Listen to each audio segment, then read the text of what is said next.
క్రియ క్రియ జరుగుతూనే ఉంది.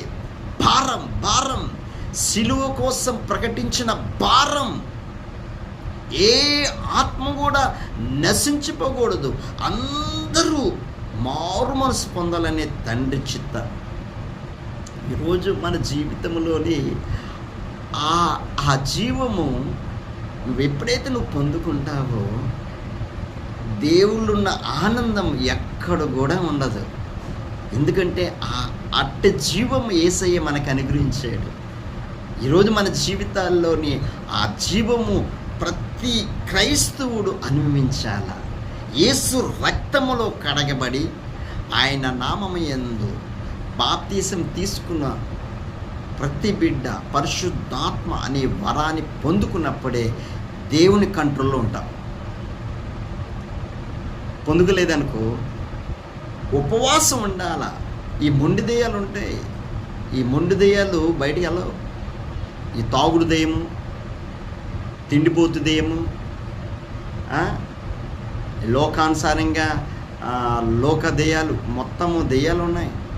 ఈ దెయ్యాలు బయటికి పోవాలంటే ఉపవాసం అండి. యేసుప్రభు ఒక మాట చెప్తున్నాడు, ఈ దెయ్యము బయటికి వెళ్ళాలంటే శిష్యులతోనే అవలేదు. ఇది ఉపవాసం వల్లే ఈ దెయ్యాలు, ఈ మొండి దెయ్యాలు నీలో నుంచి పారిపోతాయి.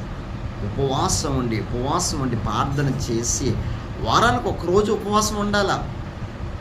ప్రతి క్రైస్తవుడికి నేను చెప్తున్నా, వారానికి ఒకరోజు ఉపవాసం ఉండి గదిలోకి వెళ్ళి తలుపు వేసుకొని రహస్యం ముందు నీ తండ్రికి ప్రార్థన చేయి. పరిశుద్ధాత్మ అనే వరాన్ని పొందుకో. అప్పుడే నిజమైన క్రైస్తవుడు.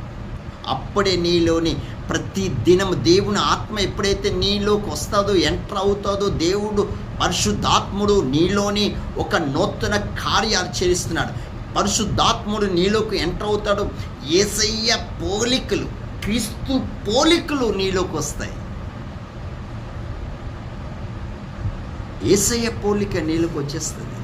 నిన్ను చూస్తే కొత్తలో నేను యేసుప్రభువుని నమ్ముకున్న తర్వాత 2-3 సంవత్సరాల తర్వాత ఒక వ్యక్తి, నేను సువార్త ప్రకటించినప్పుడు ఆ ఎండ మిట్ట మధ్యాహ్నం 12 అవుతుందో 12:30 అవుతుందో, అయ్యా నీలోని యేసుప్రభు చూస్తున్నానయ్యా అన్నాడు.